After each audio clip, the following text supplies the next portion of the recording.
Hey everyone, quick little announcement here from Fishing the DMV. Our club membership on Patreon is nearly full. There are only I'll repeat, four membership spots still available. Once these spots are gone, they're gone, and I'll be closing down the club membership to new members until 2026. At that point, you can try to sign up, but it'll be at a higher rate. All Patreon members will receive 5% off their orders to Jake's Bait and Tackle, 10% off their orders to Tiger Crankbaits, 10% off their orders to Catoctin Creek Rods. You'll also gain access to our private Facebook group community. You'll also be allowed to enter our 5 club membership tournaments only with guarantee payouts, members only content, ad-free, commercial-free episodes of the podcast, Patreon supporter giveaways, and so much more. And you get all of this for $6 a month, which is less than a pack of Cincos or a jackhammer chatterbait.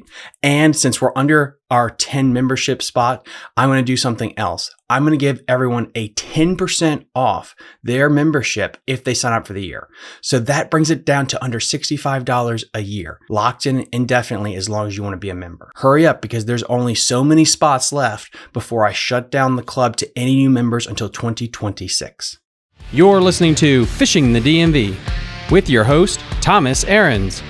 Fishing the DMV is brought to you by Jake's Bait and Tackle, located in Winchester, Virginia. If that doesn't get you jacked up, I don't know what will. Good morning, everybody. Welcome back to Fishing the DMV. I'm your host, Thomas Ahrens, and today we are heading up to the Upper Potomac River, back into our haunts. We got a local on today, Clark. Thank you so much for coming on. I really just want to just hop right into it here with what we were talking about earlier, just about where we kind of grew up and cut our teeth. Because to me, going to the Whites Ferry area growing up was a big deal. The Shenandoah is probably where I spent more time, but the Upper Potomac for you is kind of where you learned how to fish, right? Mm-hmm. Yeah, definitely. That again, like that, anywhere from Harper's Ferry all the way down to Point of Rocks.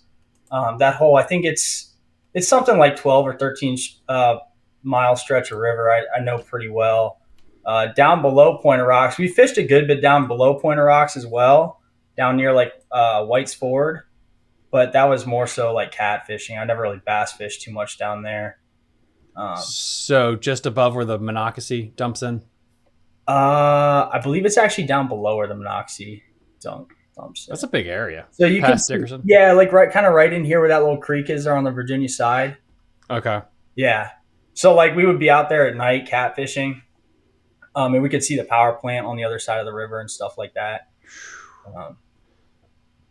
I remember stories of that power plant. Like, again, it was before my time where like that place was running and like that place would stack with fish. Yeah. Yeah. I've heard that because in the winter, I guess, it used to pump out warm water. From what I've heard, it doesn't pump out as much hot water anymore. So it's not quite the same that it used to be, but fish still get down in there in the fall and winter. But like I said, I know the upper part a little bit better. Like up around, once you get to Point of Rocks, yeah, there you go. Why was it the Point of Rocks area where you kind of like sunk your teeth in when you were younger?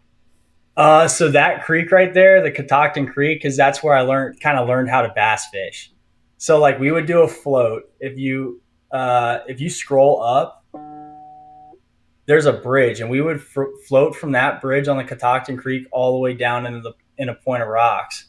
And then so growing up, it was just an easy thing to do. It was like, all right, we're going to fish the creek. We're going to fish this little bit. And then if we wanted to have a chance at, some of those bigger fish that the river holds, we would go from Brunswick to Lander or Lander to Point of Rocks or something like that. But it's mainly just because that's like, I grew up right there. So It's just easy. It's easy to get to the river and stuff like that. Catoctin Creek, man. I don't think I've ever fished Catoctin Creek proper before. Yeah. Yeah. It's a fun time. It's like you can wade it, or we would even kayak fish it, but that's kind of a seasonal thing, or like one of those deals where you kind of like, you got to kind of come down through from pool to pool and get out of your kayak, because if you're going through the pool, you're scaring every fish and then you got no shot. So you kind of would come to the head of it, get out, fish the hole, continue along, that kind of deal. But did you start out with a jet boat, or how did you really get your teeth sunk into fishing this place?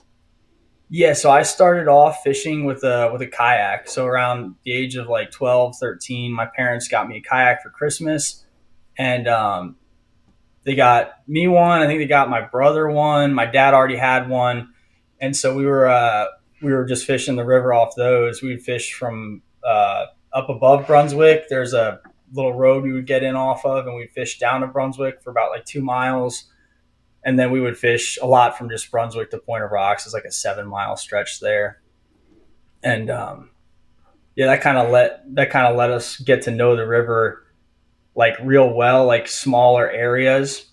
Like if you take the Brunswick to Lander float, that's like 4 miles right there, 4.5 miles. And so you can kind of like spend 8 hours out there and really pick it apart and take a certain route every time. So you take one route one time and you'd fish it. And then another time, maybe you take a different route, or you'd be like, okay, what's over here? And so like you do that for enough years, and all of a sudden you have all this kind of like information in your head, all this data of like, all right, in the summer, I'm finding them over here on this bank, or in the spring when they're spawning, I'm finding them around these rocks, and stuff like that. And then, like I was saying, then eventually, just a couple of years ago, get a jet boat.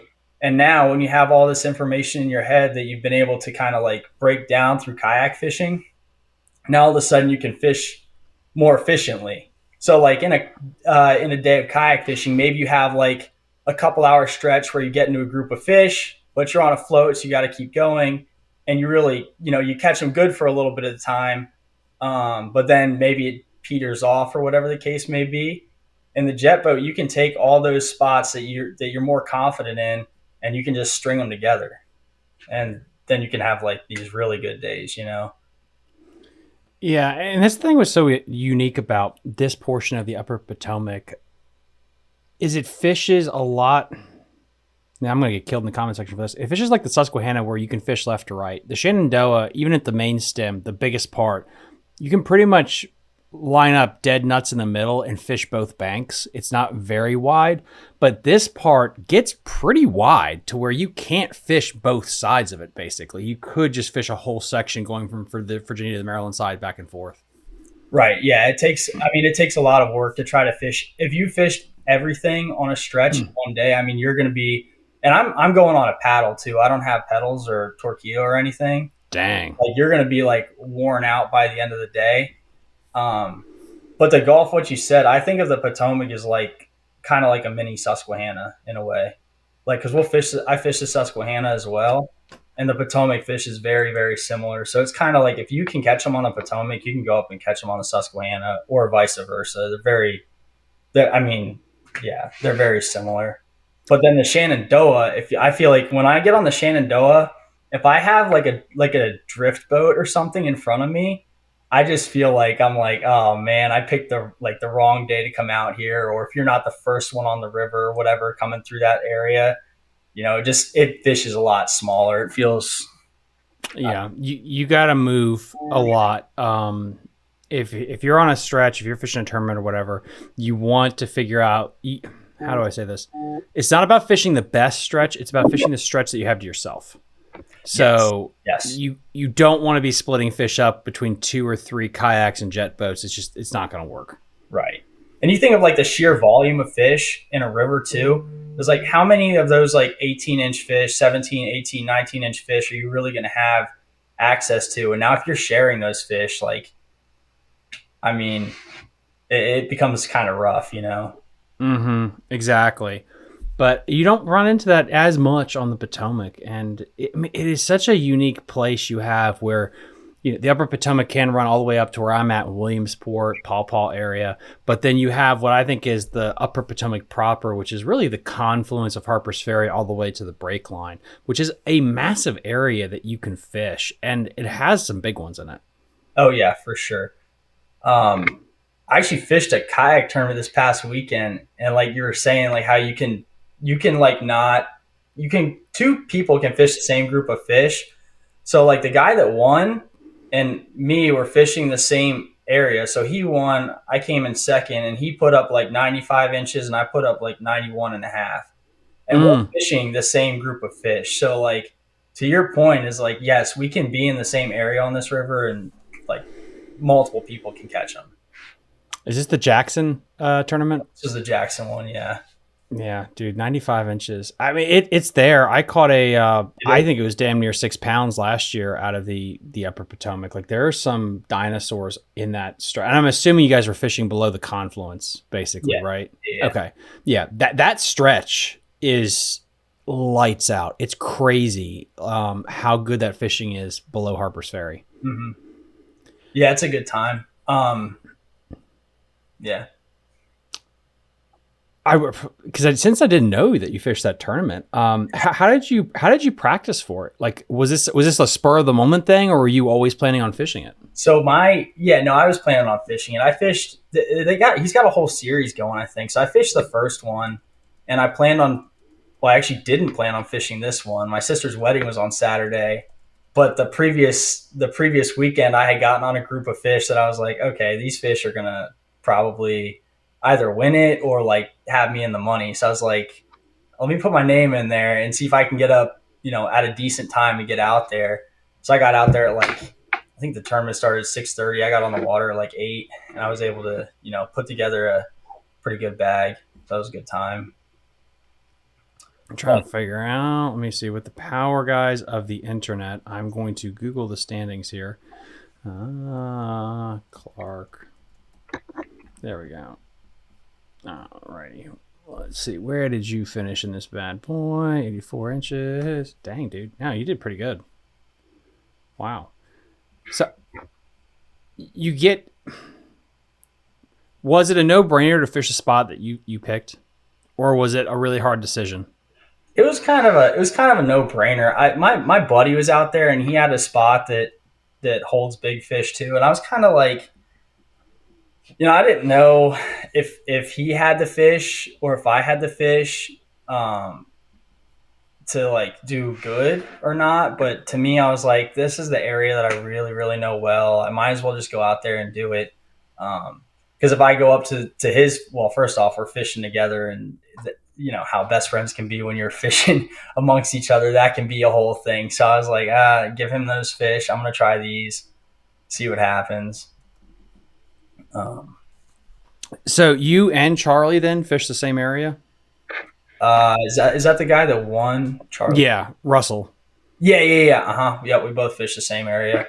Yeah, dude. And then guys, just because I finally actually have this bad boy up right now, I'm gonna share the screen. So you had Charlie had 95.25 inches for the Upper Potomac, which is freaking awesome. You had 91.5. Rich had 86.25. Shane, Patreon supporter, I think he won our last little month-long tournament. He had 86.25. These are insane. William Butler, man, you had 83.75. These are some insane sizes for this place. Because if I said that, you might be thinking like, okay, you were fishing the Susquehanna or someplace like that. No, this was the Upper Potomac. Yeah. And Shane's my buddy, the other guy that he was fishing a different area. Oh, really? Yeah, he actually won the first tournament. So I was like, man, I got to get out there and see if I can just do better than him, So when you practiced, did you guys all just have like a text chain? Like, we're going to break up different parts of the river. Like, how did that work when you have so many friends fishing the same event? Yeah, it's kind of like that. It's kind of like, hey, let's, I didn't actually really know Charlie until this weekend. Okay. But yeah, for Shane and I, we try not to like fish the same area because we fished together for so long that it's like a lot of the stuff we do is the same. So if we're hitting the same fish the same way, whereas like if you're fishing against somebody else that you don't usually fish with, sometimes you can, odds are you probably fish a little bit differently than they do. So you can still, hit those fish and catch them. Like I was just fishing a Ned rig and Charlie was fishing a spinnerbait all day. So it's like, we got two totally different situations there. I'm bouncing the bottom and he's doing something different than me. He's moving baits. So. And it's funny because you're looking at his size. So it's 20.25 inches, 19.5, 18.75, 18.50, 18.25. You with 20-inch, 18.75, 18.75. It's like he just had a couple of fish that are a little bit bigger, and you almost won the thing on a damn Ned rig. which is so freaking cool. And it's going to piss a lot of people off if they ever heard that, because I know It so many people. not only was it a Ned rig, but it was a TRD. It Oh my wasn't God. even a fancy one. It was just the one that's like a 2-inch Oh. stick. Yeah.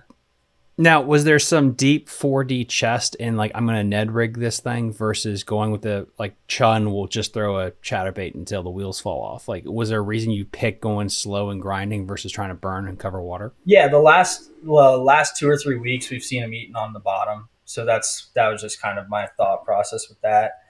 And I try to stay on them like seasonally, like how they bite. So like here for the next few weeks, I'll probably stick with a Ned rig and maybe go with like something that's moving, like a paddle tail, or I like a single tail grub too, something like that. Like if the water comes up, that'll pretty much predominantly be what I'm throwing. And then at the end of May, once they kind of like start dispersing and doing their whole summer thing, then I'll start throwing like, top water and stuff like that, and fishing really, really shallow stuff and trying to find those fish that have their backs out of the water. That's what's crazy about this place is, and this is really, guys, if people that are listening to this thing on the upload, you in this time of year, these fish get so bunched up in certain places. Classic pattern of this is like creek mouths. The Monocacy is a huge spawning area.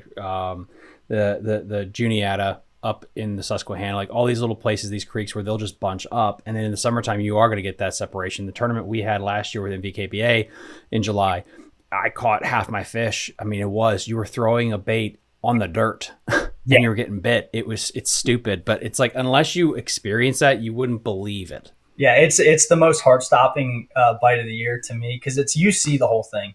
You see the fish's wake. You see, like, you can tell if it's a big wake or a little wake, and you know exactly what's about to happen, and it's just the most exciting thing to do that in the summer. Yeah, and like you said, with fish here, again, so much like the Susquehanna, where you get these schools and they move throughout the river. And I know we're going to get to the science stuff here in a little bit, but do you think the fish move more or less now versus the summertime? They definitely move. I think they move more right now than in the summer, and they're very transient in the summer. Like, they come and go, but like we have some. I mean, this could be just like recency bias, but we have some data from recently on how they're traveling that we know that some of these fish have really moved a long way to get to the spawning areas. Yeah. So were the fish that you found in the tournament, were they setting up in like a spawning area is what you're doing? I mean, I guess were you catching pre-spawn, spawn, or post-spawn type of fish? You just put like post-spawn fish. Yeah. I'm not like sitting there beating on a bed or anything like that. They're pretty much the ones that I'm catching are done, but interesting. The pre-spawn, like, man, if I could go, it would have been fun to go find some real good pre-spawn fish. I just didn't have those fish to work with. Mm-hmm. But I mean, you guys found enough of them that you were able to split them up. I mean, you guys were the only ones to catch 90 plus inches in an area, which is crazy. Was it just you two that was in the area? Mm-hmm. Yeah. Yep. That's even impressive that there's only two of you. Yeah. So it's one of those kind of spots that you just kind of like get in and you're hoping nobody's there or very few people, and it lined up just right for the day. What was it I'm gonna try and explain this without giving things away. Yeah. Was it an area where you could have multiple boats, or was it like a first come first serve? Oh, no. It's a multiple boat kind of area. Yeah. Gotcha. Yeah. Okay, cool. For sure. Interesting. Yeah, because like I know like there are some places that you get on these rivers where you have to be the first kayak or the first jet boat, and then it's like, are you going to play the strategy of camping and not moving because like this is the deal, or are you rotating spots in a spot? And for your area, were you just throwing an anchor and camping the whole time, or were you trying to just work a couple of spots in this generic area? So I was trying to like a little bit of both. I was trying to work just the general area, but it was blowing, like the wind was blowing. It was like 20 miles an hour I think we had 40-mile-an-hour gusts. So what I did was some of the time, if we could find some spots where the wind kind of died down, I would, sit there and throw a few casts in certain rocks and catch them that way. But then there are other times where the wind's blowing too much and I have enough and it's shallow enough where I would actually just get out and wade and tether the kayak to myself and catch them that way. It just felt more efficient on the day than anchoring down. I don't have a great anchor setup either. I actually just tied a rope to a rock. Well, I mean, now hopefully you have a little bit of a change in your pocket. You can invest in a freaking in an anchor, dude. Yeah, I probably need to do that. So you paddled, correct? Yeah. Mm-hmm. So let's talk about logistics. How far of a paddle did you have before lines in? Are you going upriver to get to it? Are you floating down? What's the strategy there? So I did a float. So I basically put in and start fishing. It like I put in right in the area, start fishing, float down to a takeout, and then Shane and I, we had our his dad help us out with the portage and everything in truck. Okay. Yeah. So we weren't fishing the same. We kind of overlapped stretches, but we had totally different water at certain points. So how long was it for you to get to your spot in the morning? no, like literally, like I put my kayak in and I was in the spot. Oh shit. Okay. Never mind. Yeah. Cool. Okay. Never mind. Yeah. So you had like no logistical issues then. Okay. Gotcha. 'Cause I know some people will like have to get up at like 4 a.m. and they'll paddle for an hour and a half to get to their spot or something crazy like that. So no, dude, that's perfect, man. No, I've done especially the wind.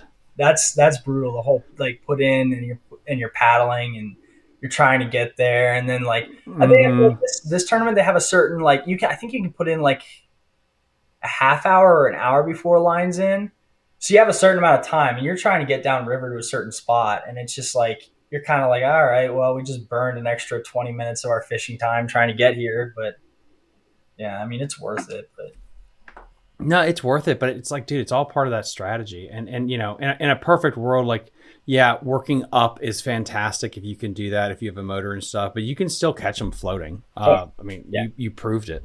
Yeah, for sure. It's and it's fun too. Like I can't sit still for too long. So I'm the guy that's out there like bouncing from rock to rock to rock and, you know, like almost flipping my kayak and whatever. I'm probably looking like an idiot, but that's just kind of how I roll. I can't sit there and camp on a spot or anything like that. I probably wouldn't be too good on some of these lake tournaments, but the smallmouth, it works out pretty well most of the time.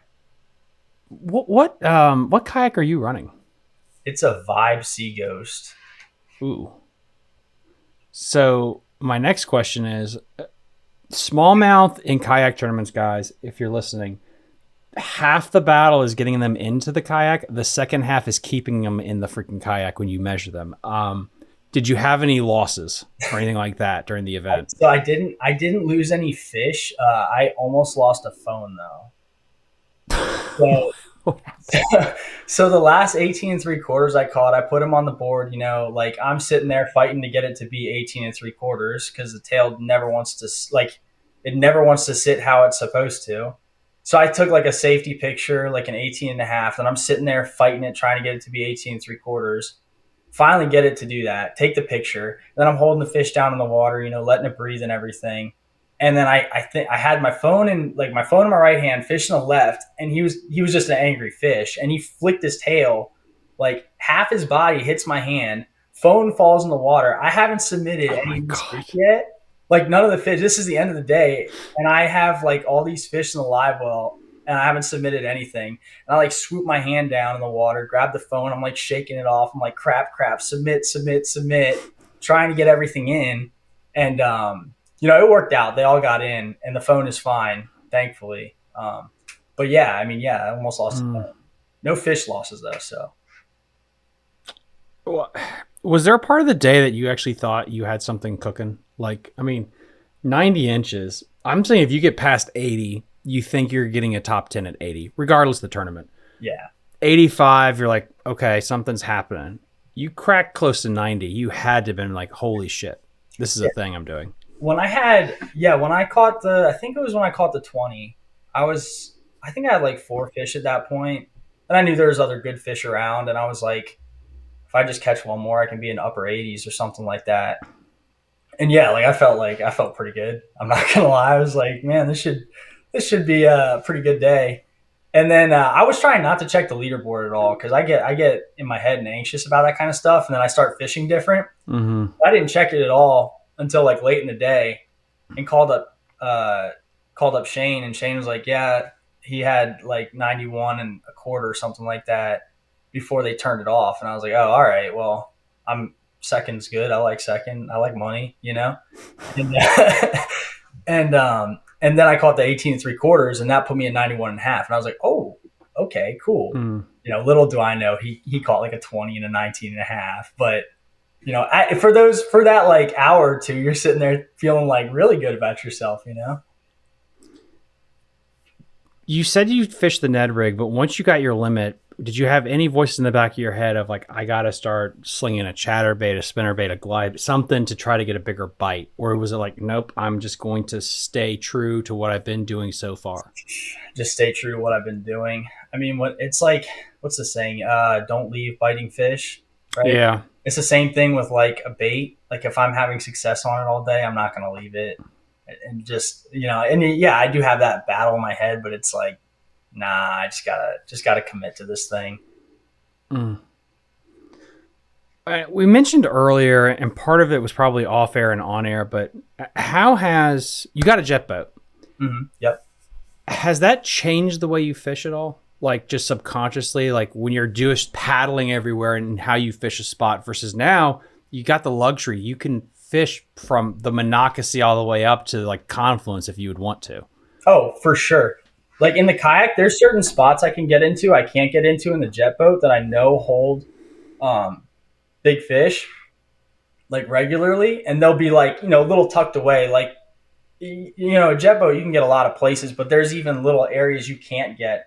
So, but when I'm in the jet boat, I have, like you said, all the options of all these like super high percentage areas. And so I will skip over a lot of stuff.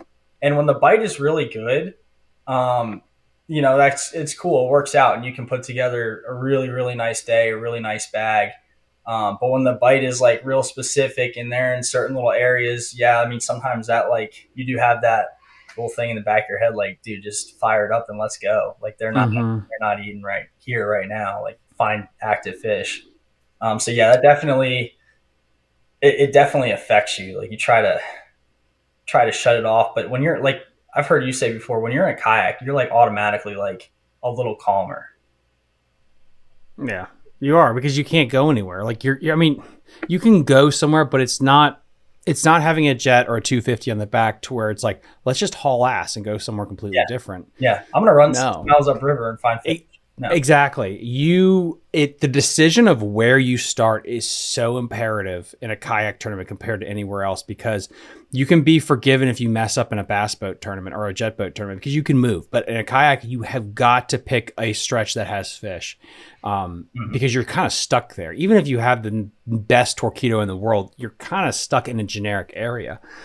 And yeah, I mean, it makes kayaking fun.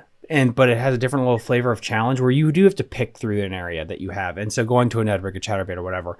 But I think it's time of year too, because for most smallmouth river tournaments that we see, it's usually in the late spring, summertime to where you can move and cover water. And that's been something that's hurt me in the past where I camp too much. And, you know, I've had Chun on the show a couple of times and he just talks about hit the high percentage areas and keep going. You want to look for those ambush points, and that's his style. And he's won a lot of money doing that. But then I have old school river rats that will just shake a tube in 2 holes for 10 hours. Yeah. And that works. But I don't know, dude. I guess you can win both ways. Yeah. That'll humble you too. Cause like, we fished a jet boat tournament the last couple of years. Me and Shane did as like a team. And, you know, on those, like you're out there and you're like, it's cold, you know, it's winter fishing. And like, there's times you're feeling like pretty good. There's times you're feeling pretty bad, but like we came in with the bag that we're like feeling good about, you know, like, okay, we didn't win, but like, I feel pretty good. And then you show up and like some dude has like, you know, like 17, 18 pounds or whatever. And he's like, oh yeah, man, I sat here all day. And I'm like, man, like I just don't have the mental capacity for that kind of thing. And like, I just tip my cap. I'm like, good for you, dude. Like you crushed them, you know? And it does feel like that's more seasonal based, where you can camp and really have success if you're doing winter. Of course, spring is a little funky because you know where the fish are going to be going. I mean, generally speaking, it's going to be all the different creeks and stuff. The mouths of those creeks is where they're going to be going. A lot of the population, at least. Are they moving? Yes, but they're concentrated in areas. Mm-hmm. It's really is, I think, the summer and fall where it really helps if you're willing to move and constantly try to stay on top of them, because it's so crazy how much they chase bait and they will just here today, gone tomorrow. Oh yeah, for sure. Yeah. Yeah. Like, getting ready for a summer tournament. Like I fished one last year. I was literally like going into it like, dude, if I could put up like 75 inches, I'd feel good just about myself. And, the bite totally changed in my favor. And I think I put up like 84 or something like that with like a few like nice, like 18 and a half inch fish, but it can literally change. Like you said, like that, like it's 3 days and all of a sudden bait moves in or, fish move in or whatever, and all of a sudden they're there and you're catching them good. It can be a very temperamental river in that way. Did you fish Mid-Atlantic's kayak tournament there? I fished, I think it was the same day. It was a Smalley Chaser. There was 2 tournaments that day, I think. Gotcha. Okay. Because I know NVKBA had a tournament there. Yeah, I should have. I didn't sign up for both or anything like that. I was just like, I'll just sign up for this one. What have you learned once you got a jet boat? Did you learn more about the river? Yeah, I mean, yes and no. I think most of the learning happens on the kayak for me. The jet boat is like the fun toy where you can go and just catch them. Yeah. And I mean, and like we said earlier, like the kayak especially helps with winter fishing. So like the kayak in the summer, when the water's low and crystal clear, I can find these areas and everything. And then, just kind of like bookmark it in your head. Like, okay, I'm not fishing here right now. There's carp and it's muddy and there might be fish here, but like probably not. But then I just think about like, keep that in the back of my mind, and then I'll go and fish that in the winter with the boat. So that's kind of how the process works for me. And the kayak also helps you to find like lanes you can run.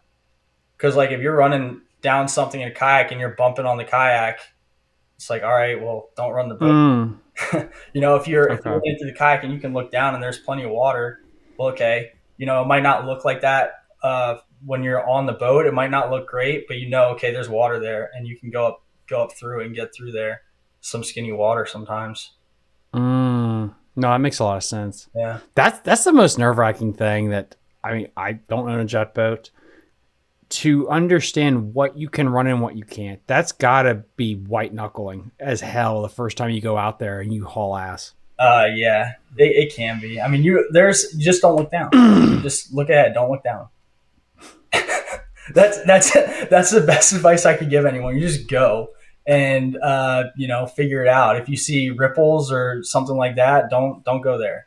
Right. Like, that's kind of how it goes. What water level are you looking for this time of year that you feel is safe to where you can go pretty much anywhere? Anywhere I go, like 2 3/4 on the Point of Rocks gauge. Okay. And so I'll go anywhere from Point of Rocks all the way up to like Harper's Ferry area, 340 Bridge area. So I can get up through Knoxville Falls at that level. Really, like the best fishing though was like 4.5, 5. So Knoxville Falls, dude. I don't know how many freaking tournaments Maryland used to put on, which will be a segue to the next, I guess, topic. But when Maryland did their spawning tournaments in like February, they put them on, and I think they went out of Brunswick the last couple of years. Rocky Dahlberg is like 1/2 of them, but that Knoxville area, dude, past up there. If you have the guts, balls, whatever, to get up towards the confluence, it's crazy how that area there, for some reason, holds 17 to 20 pounds of smallmouth that time of year. Yeah, there can be some fish up there. Down around there's other areas too, like down around Lander that are, you know, kind of pretty good. But I typically try to like I don't know.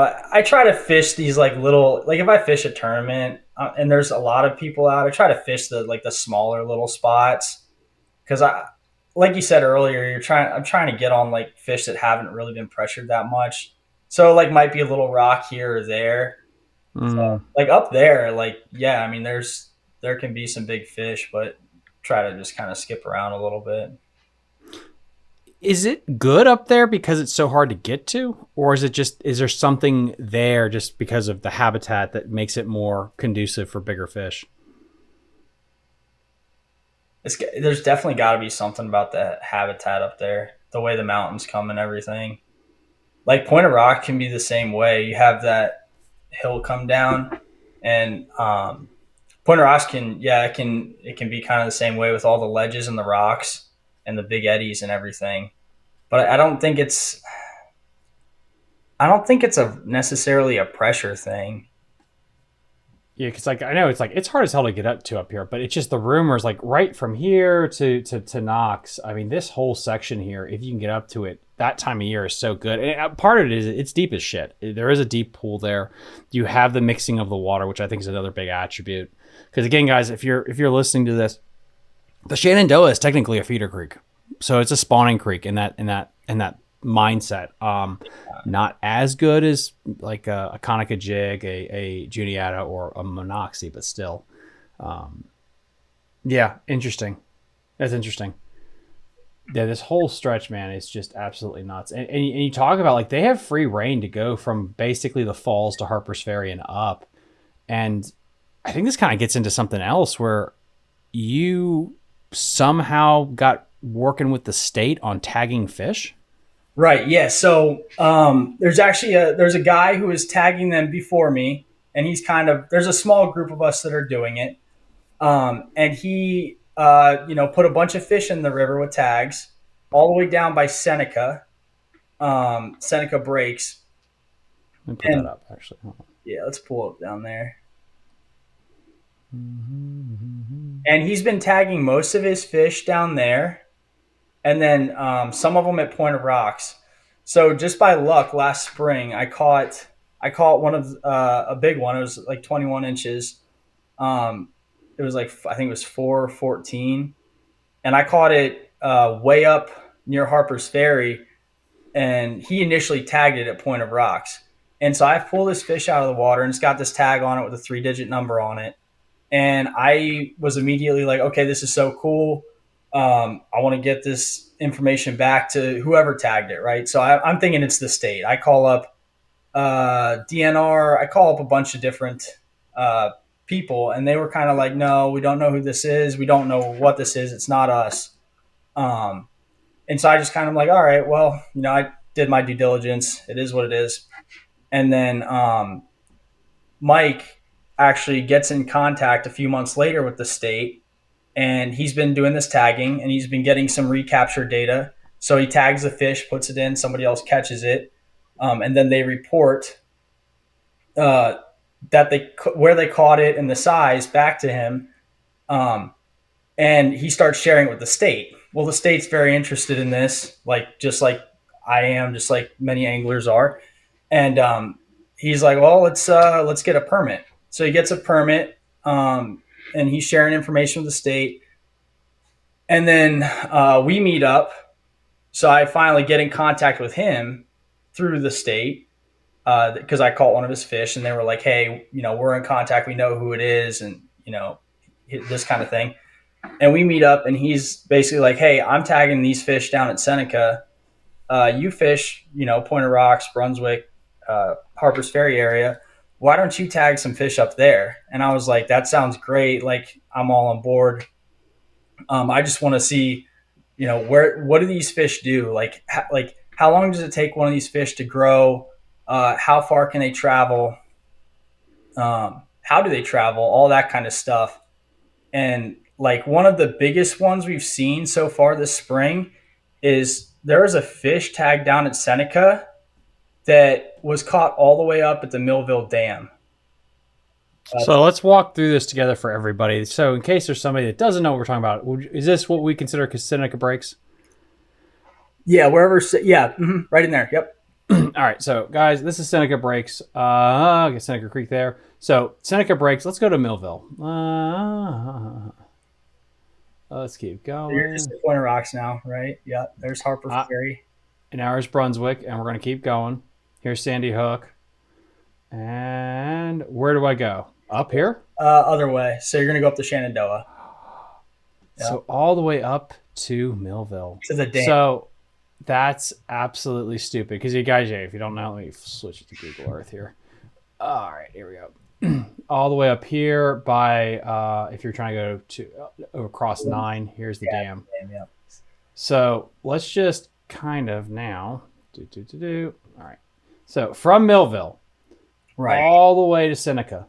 Dear God, that's insane. That's a hell of a distance. Right. So that's I believe it's 38 river miles that fish traveled in a month.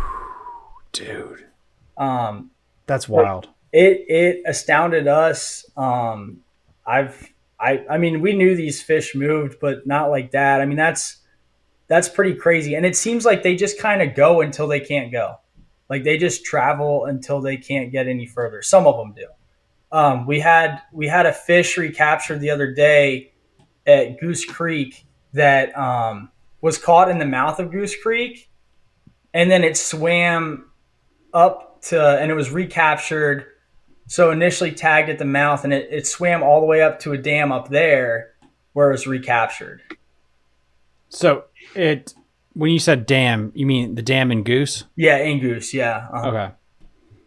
So, whoa, good Lord, sorry guys. So if you guys don't know, there's a dam here, right about here, somewhere in this area, is the dam, because Beaver Dam Reservoir, well, actually, let me double check that. I could be wrong. Where's Beaver Dam Reservoir? I believe he said there it is. Traveled about 2 miles or something. There we go. So yeah, it's right there. Yeah. There we go. So here's the dam, and if you guys can get into Goose Creek Reservoir, good luck. There's some good fishing in there.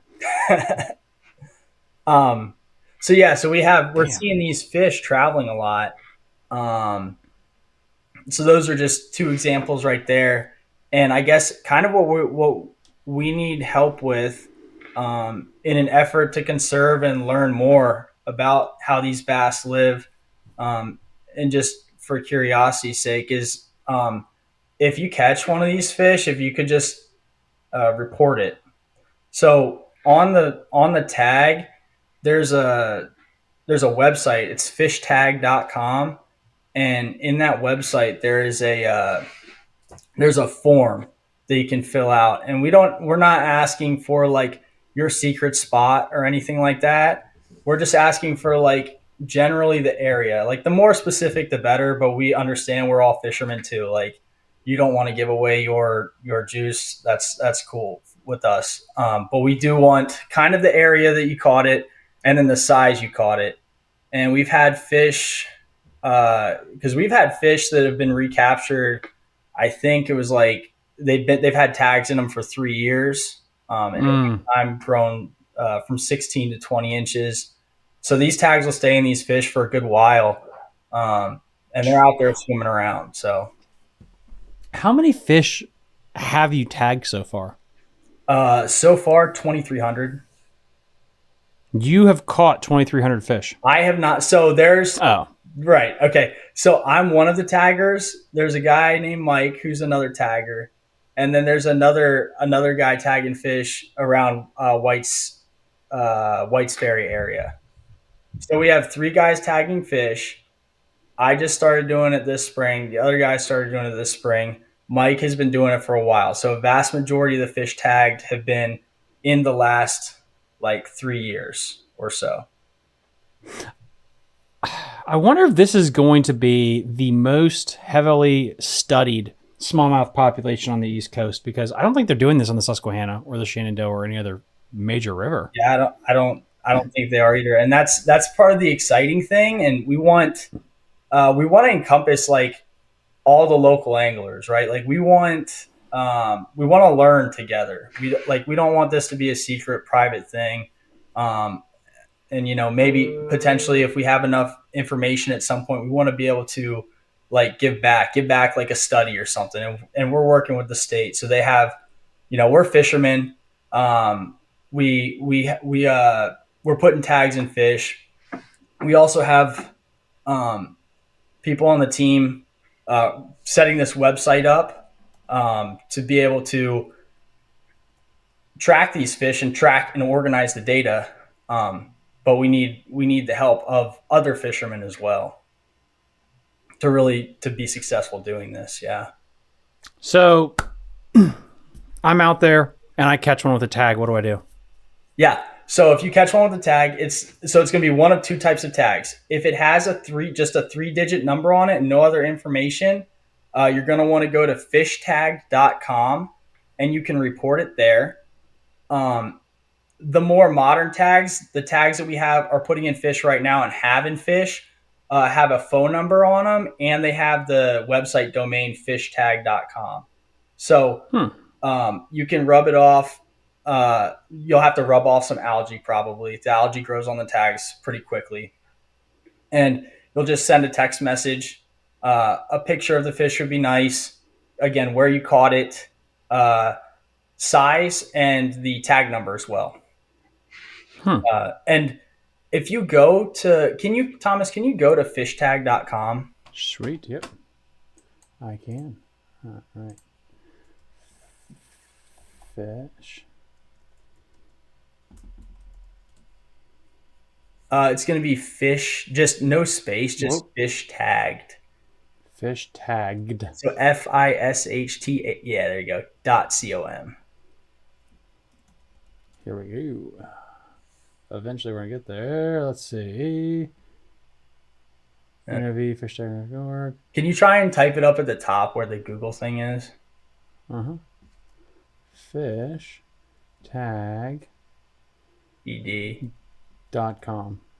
.com or ed? TAGGED. Sorry. Alrighty. How does this look? That looks correct. Yeah. Sweet. Okay. So somebody gets a tag. They go to this website. Right. Somebody gets a tag. Somebody catches a tagged fish to go to this website. There is a data form there. So you see questions. It says frequently answered questions. Then below it, there's a data entry form. And what we're going to do is if you can give us the information back, you can actually enter your fish's tag number and you can learn more about your fish. Yes, This is the data form. So it's just tag, color, number.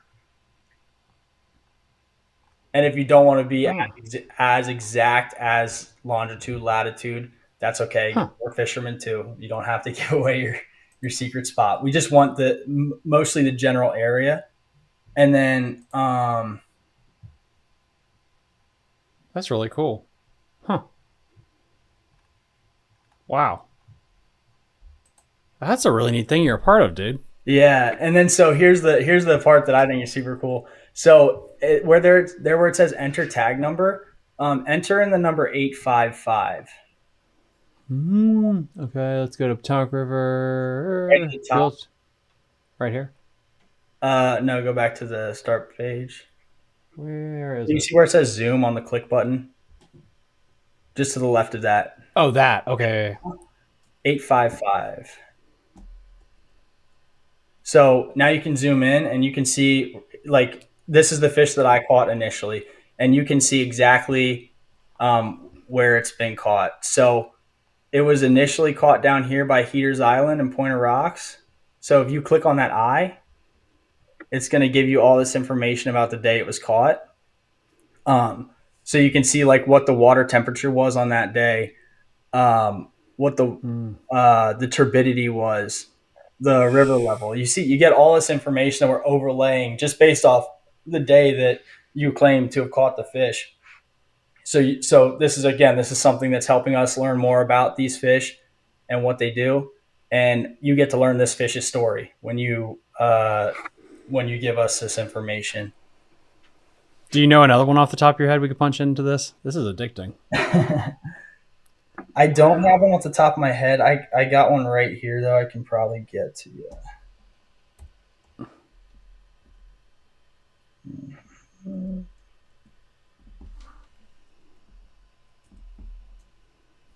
Here we go. This is pretty cool, guys. So I just randomly typed in 841. We have this fish here that says it was October 29th, 2023. There you go. There's no. And then April 21st, 2024. Yeah. So it went all the way from down here to Millville Dam. Here's another. My God. Here's another one. You can go 1688. 1688. Yeah. Holy crap. That one. Yep. That one was caught. As you can see, all the way down there. That's all the way down at Seneca, I think. February 2025. All right. And this is March 31st, 2025. That's stupid. Do you think he swam all the way, or do you think it was a live well? What do you think? No, I think that fish swam all the way. Because you got to think up there in that stretch, the staircase, that's a big spawning area. There's multiple rafts that go down through there and guide every day in the spring because that's a lot of fish go up in there, and that's what they're doing. So that's another thing that we've been kind of interested in and learning is like how a salmon will swim back to where they initially, like they have a spawning area and they swim back there and they have a memory of it. We're trying to figure out, do smallmouth bass have some sort of like memory or something to where they can go back to the same area every year, even if it gets like 38 miles away? Like, is that what's happening here? Or what? Like, we don't know, but these are questions that we can now ask because we have information like this. And like if you say a live well, I mean, that'd be a lot of work just to put a fish all the way up there. It's a 16-inch fish. I mean, I guess if you wanted to, but. So looking at the data, everyone, that you've just seen about where fish start and where they end up, clearly in the spring, there's a lot of fish that are up near the confluence area. Mm-hmm. Should there, and there's no right answer to this, but let's have some fun. Should there be tournaments this time of year, like the Jackson Kayak one? Because this time of year, it feels like it's going to concentrate the anglers more versus if you do summertime or in the fall, where the fish are dispersed, therefore the anglers are dispersed, versus now where it seems, 65% of the population, we know where they're going to be?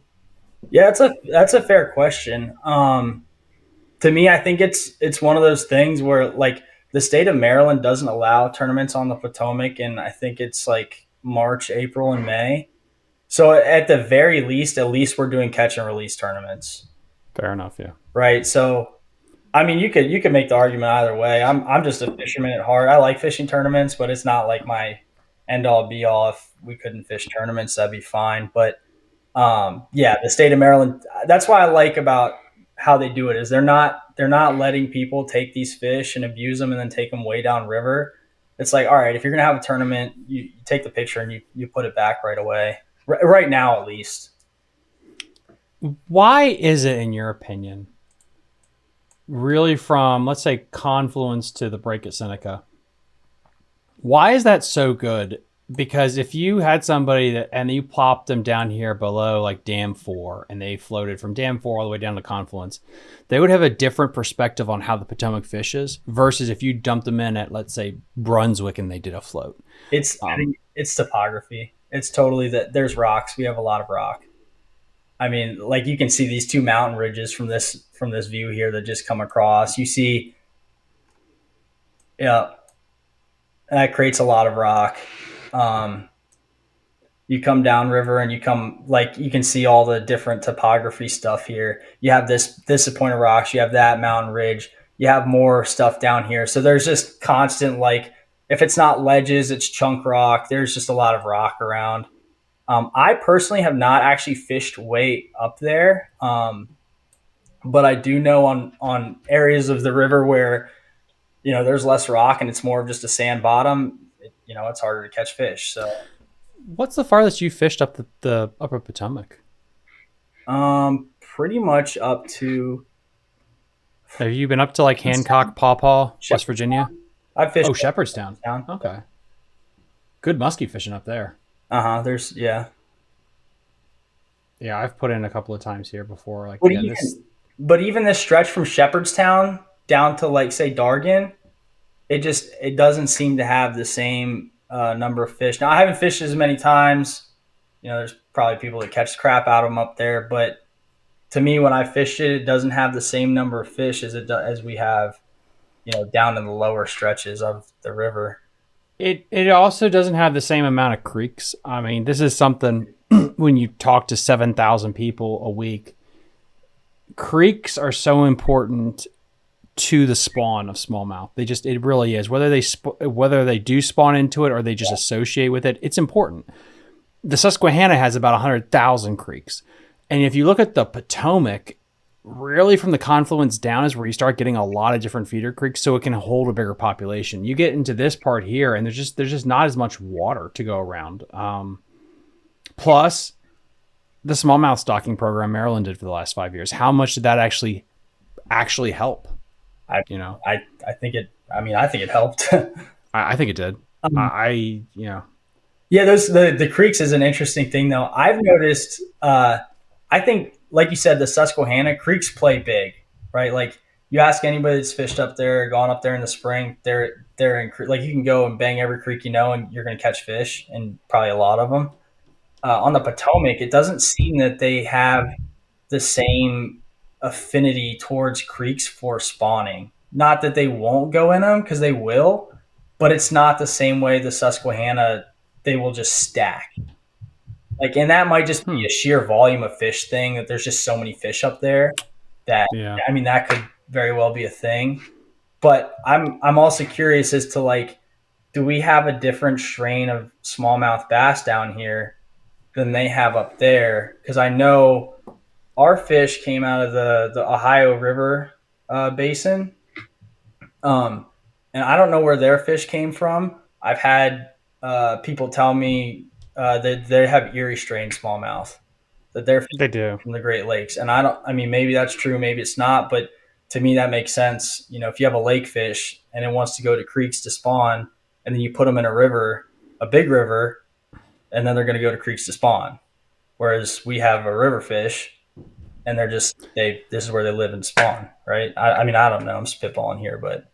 So why do you think places like the Monocacy, Seneca, Goose are so good in the spring if it's not the spawn? Is it just because of water temperature, food?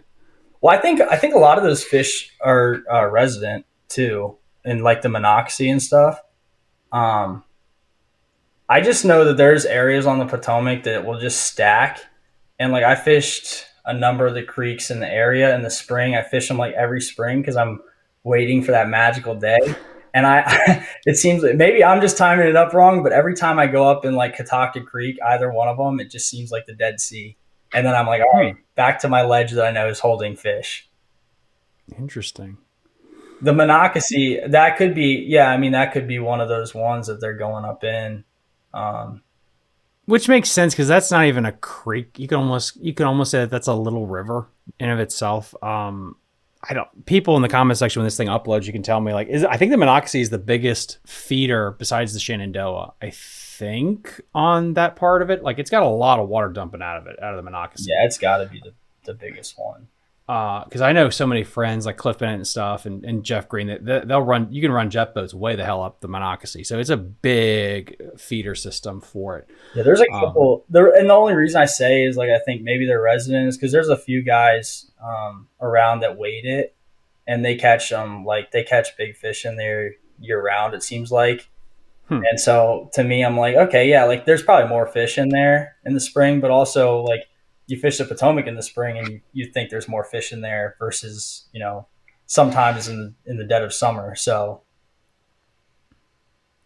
Yeah, it's crazy how this place fishes when you look at spring versus summer, and what plays. Like, what do you think the primary bait fish is, or forage species that these bass are keying in on? Is it crayfish? Is it shad, minnows? Like, what have you seen over the years? Yeah, it goes through, you have the minnows, the ones that are like this big, and then you have crayfish, And then another thing that we have that happens, and like it happens in the big groups, is like the cicadas.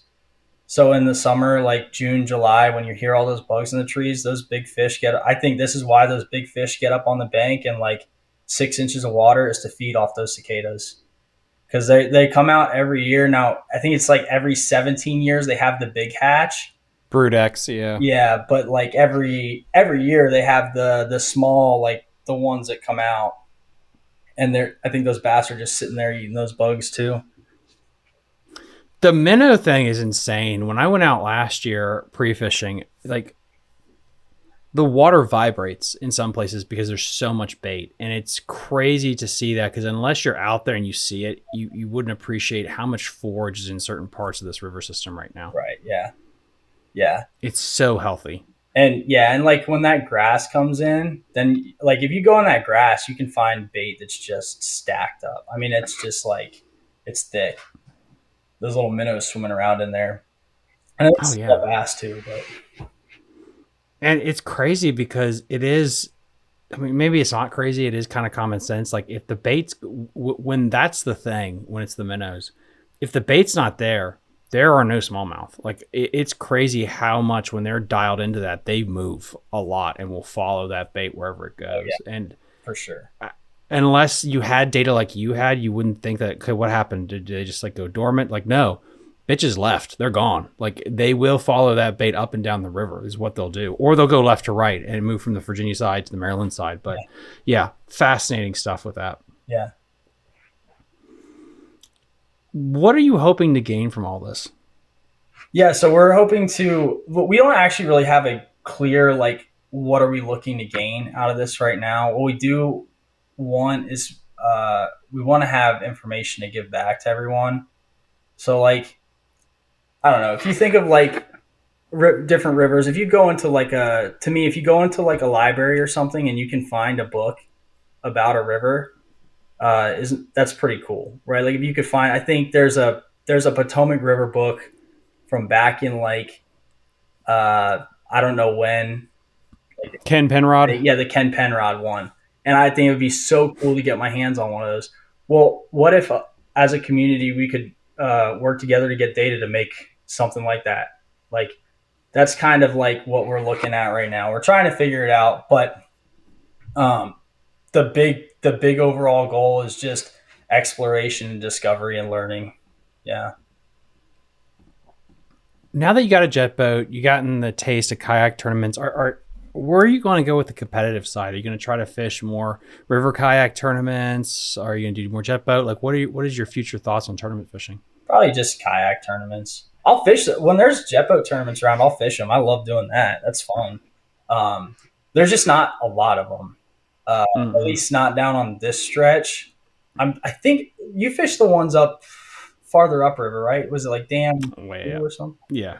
Dam 4, Dam 5. It's big slack and forelocks, and they rotate through them. They have an early bird tournament, which got canceled this year because there was ice. Okay. But then they have the Thursday nighters that start the last weekend of June, I think. It's a Thursday, and that runs all the way till September, every Thursday night. And they'll flip between big slack and forelocks. Forelocks is interesting because allegedly, illegally, people have been dumping Susquehanna strain smallmouth in forelocks. And yeah, and you can tell when people bring them in because they just look different. They just have that, you guys know, like if I show you a Potomac or Shenandoah smallmouth and then you see a Susky, it's like it looks different. It's like a new river smallmouth. Like when Ethan Stone fished our winter tournament and he take a picture of a new river smallmouth and you're like, holy shit, that thing looks it's just the fins are bigger. The tail is just so defined. Yeah. Don't obviously probably don't do that. Don't probably do that. No, it's not advised. But yeah, I think for myself, I just keep doing the kayak thing. I would like to do a one of these bigger tournaments on the Susquehanna, just to that'd be fun. Experience it, like see what I can, see how I stack up or whatever. And I love that river too. That's a great one. We live in a great area because we have great, for smallmouth, for river fishing, you have the Potomac, the Shenandoah, which are The Susky. legendary. And then, yeah, you can go north 2 hours and you've got the Susquehanna and the Juniata. And then you can go south just a few hours and you got the New. So it's kind of like we're right in the middle of a hotbed, which I've always thought is super cool. So we'll go down. We went down to the New this spring for a few days. That was fun. I actually met Ethan at a boat. Oh, dope. Yeah. And then, I'm going up to Susquehanna every few weeks or something for a day. That's a good time too. What did you think of the New River? That's it's got a lot of big fish in it. It is a high gradient river where we fished. So I was with my paddle, It's gnarly. and we had, I think it was like 42-degree weather or 42-degree water. So I'm Good God. fishing. It was early March. Yeah.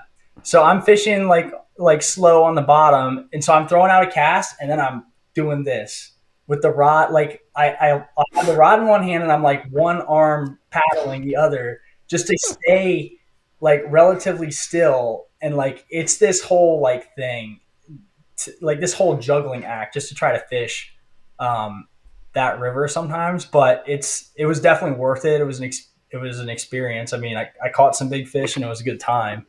But it's a different beast than the Potomac. Because it's interesting, like you compare that to the Susky, which is usually the two that get compared the most. I heard, I don't know if it was Ethan or whatever, but it said like the Susky is a mile wide and a foot deep. Yeah.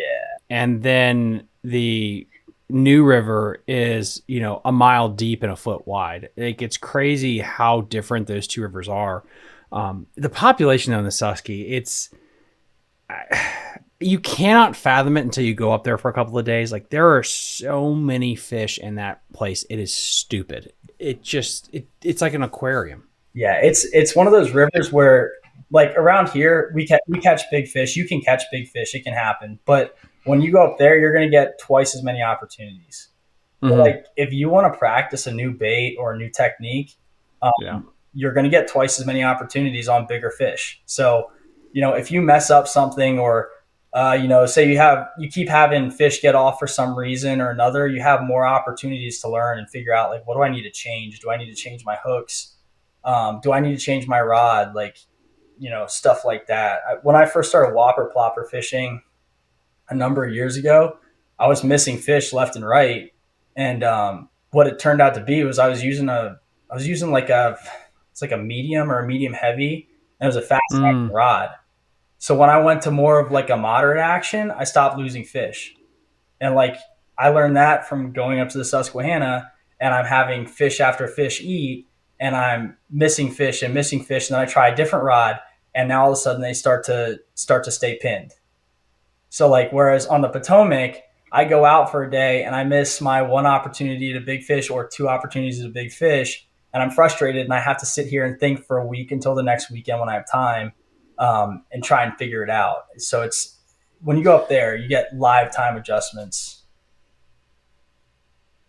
What have you dabbled with bigger baits before, like mags and glides and stuff? The biggest I've gone is like the bullgill, the baby bullgill. Why is it that works so good at the Susky and it's hit or miss on the Potomac and Shenandoah? Like, you can catch them. I've seen people and I've done it before, but it's not like you can bet your whole tournament on throwing a mag draft and catching 5. This is where I think that they have a different strain of smallmouth and they eat differently. Cause I mean, like you've said before, we around here, it's like finesse. And up there, it's like big, big, big. So it's almost like I'm fishing for the same fish when I'm here or up there, but your mindset changes a little bit. Your mindset goes a little bigger. And I like throwing like the small stuff. So to me, like 3 3/4 inch baby bullgill is a big bait to me. But like, that's what I'm throwing. I'm throwing a big whopper plopper, big one of those. I think that some guys will throw up to like 7 or 8 inch baits up there. And like, I would never have the confidence to throw that here. Yeah, especially for like a tournament situation. If you just want to go out and just try to catch the biggest, it's 100% doable. But I said on the show, up until last summer's event, the biggest smallmouth I've caught on the Shenandoah or Upper Potomac was on a micro TRD in the summertime, like the most finessey crap possible, but there was a larvae hatch or whatever. And that's how I got my biggest. But you wouldn't do that on the Susky. People would laugh at you, you know, but it's so unique that the Ned rig and the tube plays here. And I have the river rats on Doc and all them and the Millers, you know, and he's using 4-pound line and basically like trout magnets, these tiny ass things, but they catch the shit out of them. And it's such a Potomac Shenandoah vibe, but you're right. It's so finessey here. Yeah. And like, I feel like color plays a lot here too. To me, and this might just be like in my head, I don't know, but I've pulled out crawfish out of that river and they got blue claws on them. Mm-hmm. So like I'm throwing blue this, blue that, and then if I switch colors, I've had days where I literally can't buy a bite, and then I switch over to like the right color of whatever the crawfish look like or whatever the bait fish look like, and all of a sudden it's on. You know, it shows you, because like some of the best colors I have in the summertime are black and Junebug. And I really think it's probably because of a hatch of some type, whether it's a Helgramite or a larvae or something like that. But you'd think gin clear water, why would a dark color work? That makes no sense. Like, well, turn over a rock, take a look at what's under there. Because like, it's all black. Exactly. It's all black. And those stupid fish are that smart where they see that green pumpkin with a red flake and they're like, get that shit out of here. That's not real. But yeah, it's... Dude, they can see. They really can expect a bait, which is interesting that they'll hit a whopper plopper. And they'll shark things real hard too. You know, like they'll follow it up, and like with the whopper plopper or like any bigger bait, they'll follow it and they'll like come up and they'll like smack it, right? And then you change one thing, and all of a sudden you're going from getting this like smack happening to like getting them to actually eat it, and now you're putting fish in the boat. And it'll literally be like, I have the same exact bait, but I went from doing the green one to the purple one. It's that dumb sometimes. And I'm like, it has to be color at that point, right? Like I haven't changed. My bait literally is the same profile, the same brand, same everything. It's just the color changed. Yeah, I think it's that. I think it's the color. I think it's the size that really plays. I mean, again, the hatches are so important. This is where fly guys have a huge leg up on us, where when they get dialed those times a year to whatever those bugs are, you cannot throw anything else. It won't work. Maybe you pick one or two off, but I've seen it before where a guy was in a raft with me. I was throwing topwaters like a dumbass, and he had a fly rod, and everything he caught was bigger. It was stupid. And they're peanuts. They're targeting little peanuts like that, and it's so interesting in our area, at least. When they get dialed on that stuff, you can't. You're screwed. Good luck. You have got to be able to mimic whatever it is they're eating. And this is something I was thinking about recently. Is like, I have this idea, and I might commit to it at some point or might not. But with this bug idea, I'm like, somebody is gonna be out there and they're gonna be fishing a kayak tournament, and they're gonna switch over to using a fly rod, and they're gonna crush everybody. They're gonna like smoke July or August. Yeah, and it's be like the next like seeker, like, hey, they were eating bugs out of a tree and I caught them on a fly rod. Now they have to get their bass fly rods and figure out how to use this thing, you know. But dude, I mean, like when Brood X hit, like you had to throw some kind of cicada looking bullshit to get bit, and you would outcatch everybody else. They were just that dialed. It's such a cool thing with the smallmouth in these river systems where they can expect a bait like that. They will shark it, get up to it real close, and make a decision on it. Yeah, no, it's especially when you talk about the summertime where they are in no water. Like one of the favorite things I like to do is I'll take a screw lock hook and just put a Kitech or something, like the smallest one on. You could skip that bitch onto the bank. And for some reason, it seemed like they liked it. If you cast it and it splashed, they wouldn't eat it. But if you threw it on the bank and pulled it on into the water, they would come up and T-bone the shit out of it, which meant they watched the whole process. Yeah. They sat there watching it. Yeah. They were ready for that thing to like crawl right in their face, and they were going to eat it. Yep. Yeah. I mean, we don't give them enough credit with how good they are at getting in a in their strike zone, their kill zone. And you have to present it one way. And if you do that, they'll smack the shit out of it. Otherwise, they're just going to pass it up completely. Or like you throw in a bait and you throw like, say like a whopper. That's my favorite topwater is whopper plopper. So you throw a whopper plopper and that thing hits the water and immediately it's like being eaten. like, did I just cast on top of that fish? Probably. Mm-hmm. You know what I mean? Like, I did not hit it right in the head. There's no way. So yeah. Dude, that's awesome stuff. So, question I have with every new river rat I have on the show, tube versus jig, the great rivalry for smallmouth. What are your thoughts on that whole rivalry? When you say jig, like a Ned rig? Tube versus Ned rig. Yeah, I'm a Ned rig guy all day. And I'll tell you why. I would be a tube guy. I love tubes. I think they're cool, but I miss a lot of fish on them, and I might not have the right rigging. I might have something wrong, but I don't miss fish on the Ned rig. And if I'm not missing fish, then I'm catching more fish and I'm having more fun. So that's why I stick with the Ned rig. What's your Ned rig setup? Like rod, reel, everything. Yeah. I got so medium light rod.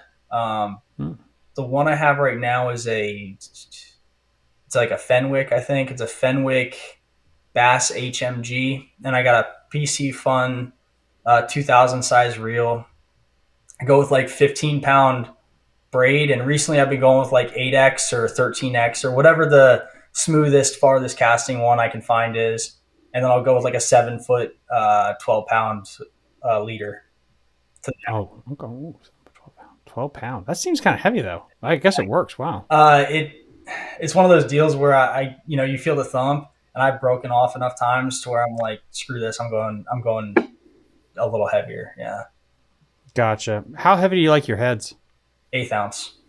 1/8 ounce. Yeah. I used to go down as small as 16th. And that's a thing that I'm thinking about maybe bringing back, because you get the slower fall rate. So like if you put a grub on a 16th ounce in February, that thing is literally just doing this, right? And I've had fish come up and whack it that way. Whereas 1/8 ounce is just a little bit quicker. It's time of year dependent too. I mean, if I'm fishing the winter time and you're really working a seam, I like a heavier head that it's on the bottom and it's going to stay there versus, dead nuts of summer, and I'll throw it on my 8-foot medium light rod, just a peanut that I can get as far away as possible. And I want it super duper light so it doesn't get snagged in the grass. I mean, a heavier weight's going to get snagged in the grass. Like it's a science. You could go down a whole rabbit hole about those setups and stuff, because it is like different times of year, they want different things. Where you pick it up, it's going to drift with the current. Other times they're like, nah, I don't want that. Yeah, and then the head, I like it to, like, it's just like any Ned head that's got the flat. For some reason, they don't get snagged as much for me as like if I go with a round one. So all the jigs, I'm always throwing one of those, like whether it's a Ned rig or if it's a grub or something like that I'm moving a little bit more. I'm always using one of those like flat or like kind of like slightly like mushroomed heads. And it's like you said, it's an art to keep it like on the bottom or just barely skipping without like wedging it in a rock. Mm-hmm. Yeah. Yeah. Cause for people that are listening, rule of thumb is the heavier you go, the higher chance you have of snagging. If you throw a 2-ounce weight out there, you're not probably going to get it back. And so that's the dance you have to do, is finding that right sauce to where it's heavy enough, but not too heavy. And that will help you from generically most of the situations. Yeah, I don't know. Like everyone has their own head that they like, but you just find something that you feel like you're not going to get snagged to hell with. Do not go tungsten. I usually say to people, because it's just a great way to lose a shit ton of money, because you're going to go through so many heads on the river. Yeah, like for big slack, because we have a ton of rock, but it's in like 20 to 30 feet of water. I stopped buying tungsten because I was spending hundreds of dollars. I just buy catfish weights now for my drop shot weights, because it's like I'm going to lose $1,000 a week if I just bought the tungsten heads just to snap them off. So pick and choose where you spend your money. Yeah. But Clark, I really appreciate you coming on. Again, is there anything that we can promote or anything I can put in the episode description here? Yeah, just if you could promote the fishtag.com. If you catch a tagged fish on the Potomac, we would just ask that you kind of give us the location, size, and tag number. And then I also have a fishing Instagram. It's Chili Fishing. If you guys want to follow that, I post fish on there pretty weekly. So, well, I mean, there you have it, guys. I mean, as always, I'll put a link in the episode description to everything that we talked about today. This right here is the guy that's helping spearhead the Smallmouth Tagging Program, the Upper Potomac, and he finished second place in the Jackson Kayak event with 91.5 inches. An absolutely stellar day out on the river. Go check him out. If you guys like to, come join us on Patreon. I have, I think, about 5 spots left before I shut it down for 2026. The tournament running right now, I'm giving away over $2,000 in cash prizes and stuff. So go check that out, and we'll see you next time on Fishing the DMV. Bye. You're listening to Fishing the DMV with your host, Thomas Ahrens. Fishing the DMV is brought to you by Jake's Bait and Tackle, located in Winchester, Virginia. If that doesn't get you jacked up, I don't know what will.